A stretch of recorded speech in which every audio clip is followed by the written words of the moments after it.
शुरू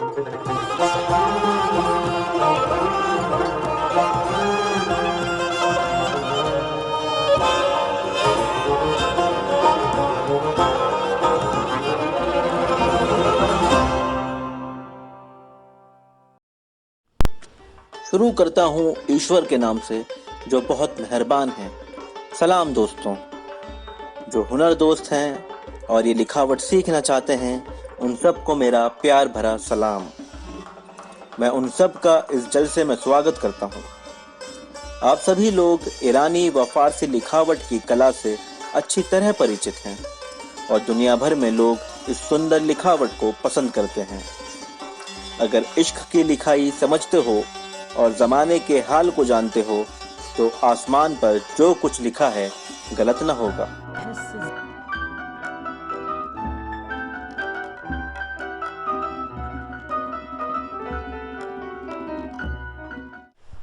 जैसा कि आप जानते हैं, कुछ गुण जो इंसानों को दूसरे प्राणियों से अलग करते हैं वो है सौंदर्य और खूबसूरती के प्रति उसका झुकाव।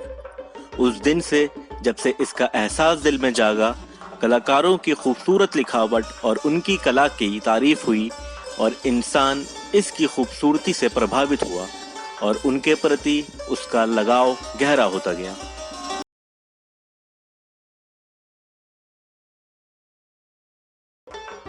अल्लाह ने पवित्र कुरान में सुलेख को खुद से जोड़ा है।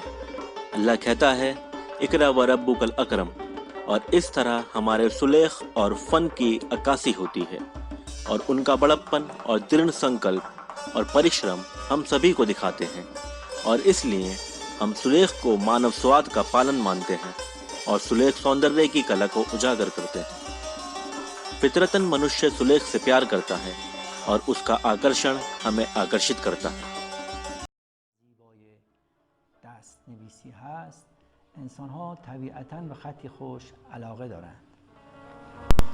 वास्तव में अक्षर सौंदर्य पूर्ण रूप से आध्यात्मिक दुनिया को एक सुंदर संरचना में आकार देते हैं।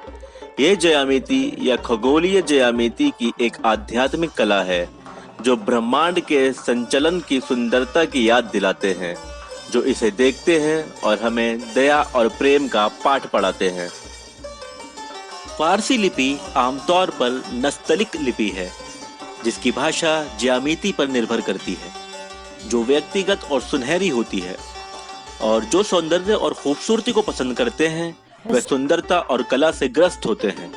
स्वाभाविक रूप से इस खूबसूरत पत्र को महसूस करते हैं और मोहित हो जाते हैं।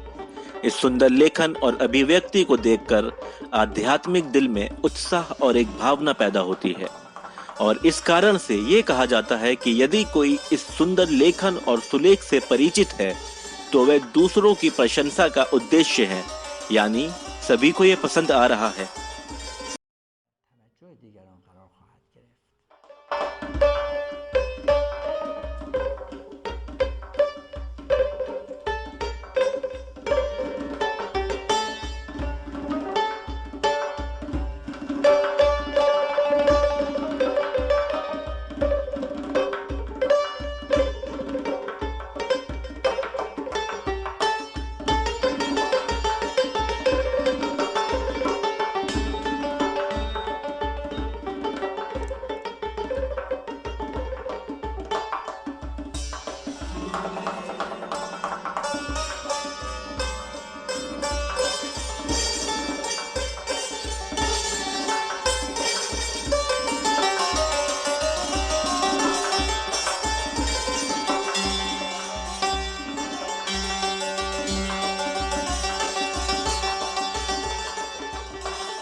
शुरू से ही मानव सौंदर्य और अपनी इच्छा और व्यक्तिगत क्षमता और शाश्वत स्वाद के साथ अपने परिवेश को सुशोभित करने के अभ्यास में लगा हुआ है, जिसे मानव अस्तित्व का आधार माना जाता है।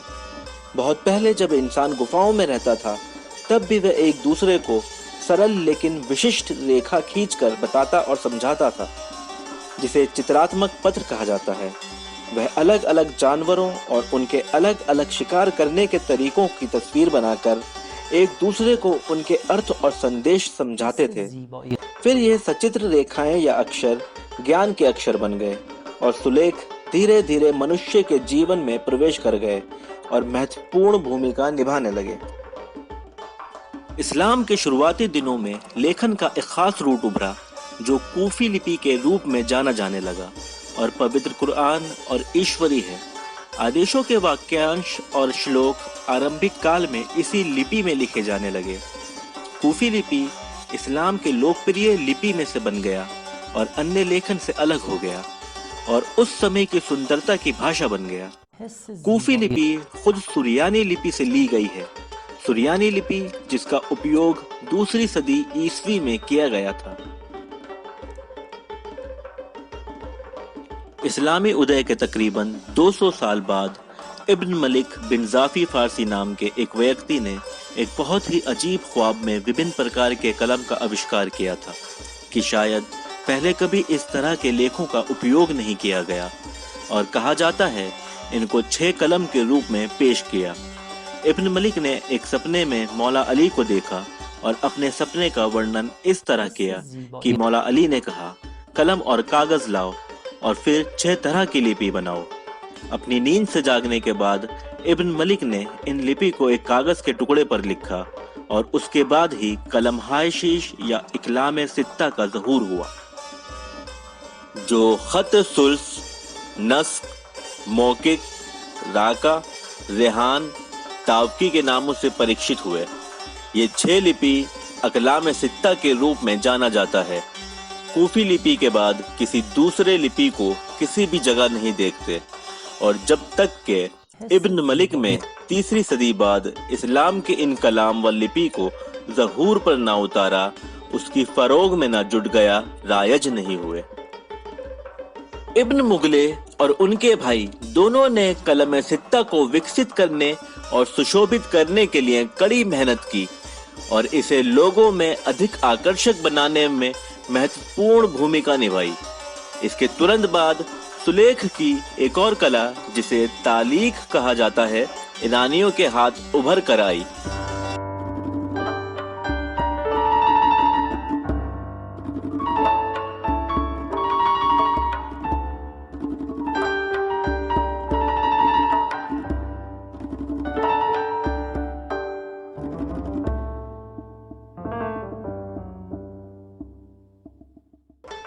इसकी कठिन संरचना और जटिल लेखन के कारण सफल नहीं हो सकी और पढ़ने में आसान नहीं होने के कारण या टूटे हुए रूप या आकार के कारण ईरानियों के शौक को पूरी तरह विकसित नहीं कर सकी। इसने उनके विशेष कला के शौक को संतुष्ट नहीं किया। फिर 8वीं शताब्दी ईस्वी और यहाँ तक के बीच के वर्षों में सुलेख की एक और शैली उभरी जो पूरी दुनिया में सुलेख की दुल्हन बन गई। यानी लिपि नस्तलिक को हमने अपने अपने सामने पाया, जो 2 लिपि नस और तलिक के जोड़ और तरकीब से उभरी और तीसरी लिपि नस्तलिक के नाम से वजूद में आई और शोहरत हासिल की। हालांकि ये लिपि धीरे धीरे अपनी कमियों के बावजूद उभरी और फिर मीर अली तबरेज ने इसे ठीक किया और इसे उचित रूप में व्यवस्थित करना शुरू कर दिया। जहाँ तक कि 9वीं शताब्दी में सुलेख और सुंदर लेख के एक विशेषज्ञ मीर अली हरवी का संबंध है, उनके विचार में पाठ का निरस्तीकरण स्पष्ट और छिपा हुआ है। ये स्पष्ट है कि ये ग्रंथ ख्वाजा मीर अली के हैं। इसके आविष्कारक और विख्याता ख्वाजा मीर अली, जो नस्तलिक लिपि के सभी सिद्धांतों और मापदंडों से अच्छी तरह परिचित हैं। मीर अली तबरीजी, जिन्होंने नस्तलिक लिपि को पहला रूप और स्वरूप दिया, इसके अलग अलग अक्षरों और विभिन्न वाक्यों के सिद्धांतों का उल्लेख किया, उनकी बुनियाद रखी और इस तरह ये लिपि अपने आखिरी पड़ाव पर पहुंची। और बाद में मीर अली हरवी ने, जो इस कला के नानी उस्तादों में शामिल होते हैं, इसको अपने चरम पर पहुंचाया और इसकी सुंदरता एवं सौंदर्य शास्त्र को 9वीं शताब्दी के अंत तक फैला दिया।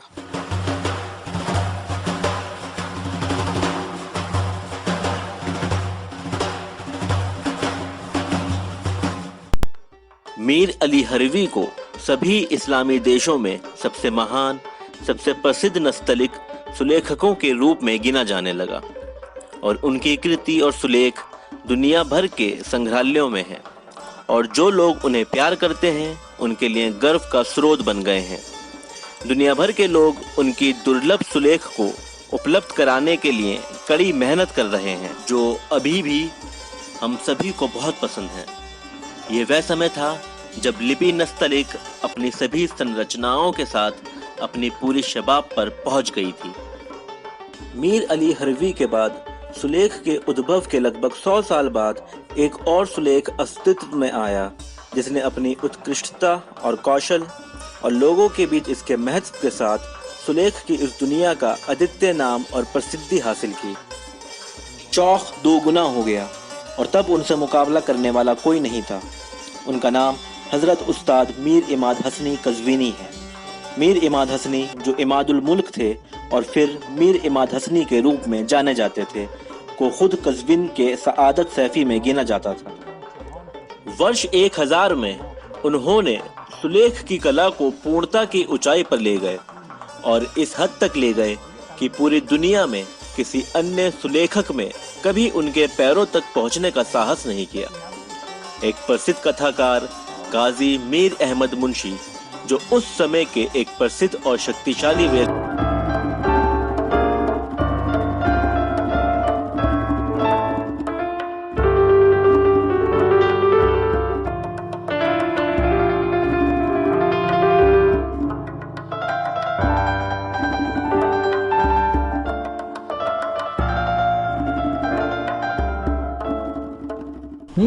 ने अपनी पुस्तक गुलिस्तान ए हुनर में कहा कि जब मैं मीर इमाद के नाम पर आया तो मैंने पाया कि मीर इमाद ने अपने समय में इतनी प्रसिद्धि पाई थी कि दुनिया का 1/4 उनकी प्रसिद्धि और उत्कृष्ट कला से इतना परिचित हो गया है कि किसी और का नाम कहीं और नहीं दिखता। उनकी मातृभूमि, पड़ोसी देशों के राजा और रानी, यहाँ तक कि अपने समय के राजा ईरान शाह अब्बास को इस पर गर्व है। हर कोई अमीर इमाद के सुंदर सुलेख लेखन के सिर्फ एक टुकड़े की खोज करने के लिए उत्सुक था और इसे एक अनमोल उपहार से कम नहीं माना। लेकिन जब शाह अब्बास के आदेश पर मीर इमाद की हत्या कर दी गई तो भारत के तत्कालीन राजा ने शाह अब्बास को एक पत्र भेजा, जिसमें उन्होंने मीर इमाद की हत्या पर खेद व्यक्त किया और लिखा कि यदि आप चाहते थे कि इस महान कलाकार को इस दुनिया और कलाकारों की दुनिया से गायब कर दें तो काफ़ी था उसको मुझे दे देते और मैं इसके बदले में इसके वज़न के बराबर अपने ख़जाने से जवाहरात तोल कर तुम्हें भेज देता।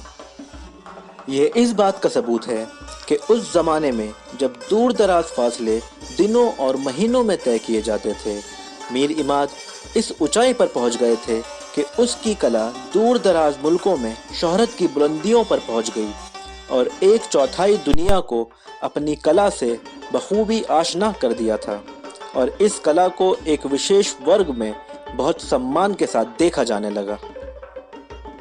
कज़वीन लंबे समय से शिल्पकारों और मशहूर हस्तियों का केंद्र रहा है, जहां उनमें से प्रत्येक ने अपनी कला और प्रतिभा कौशल के साथ ज्ञान और कला के आकाश को जगमगाया और उनकी प्रसिद्धि का सूरज देर तक चमकता रहा।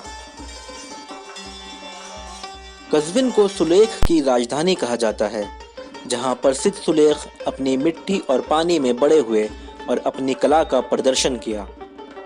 500 साल पहले शाह तहमासिब के शासनकाल के दौरान मलिक दलामी उस समय के सबसे महान सुलेख बन गए थे और मीर इमाद हसनी के बाद वे प्रसिद्धि के लिए बहे और उनकी खूबसूरत कलाकृतियों ने दुनिया भर के संग्रहालयों को भर दिया था।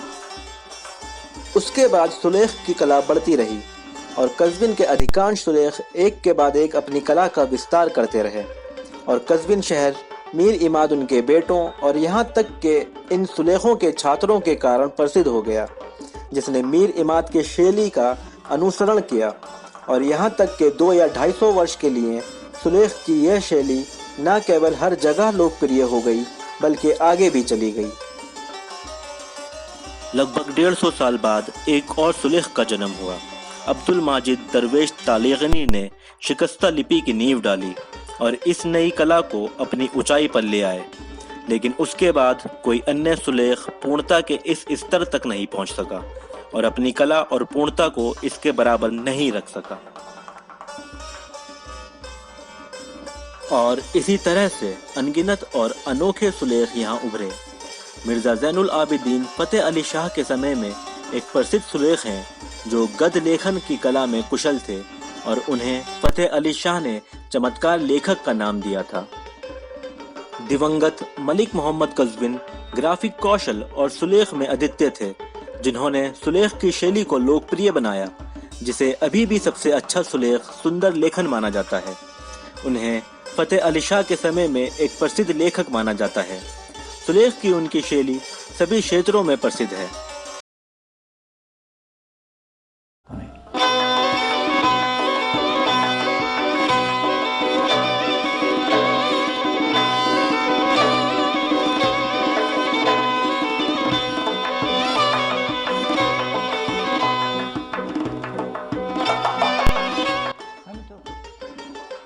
उसके बाद स्वर्गीय इमादल कतब का निधन 100 साल पहले हमारे समय के सबसे प्रसिद्ध और महान लेखक के इतिहास में हुआ था और आज भी हमारे देश के प्रसिद्ध सुलेख हैं।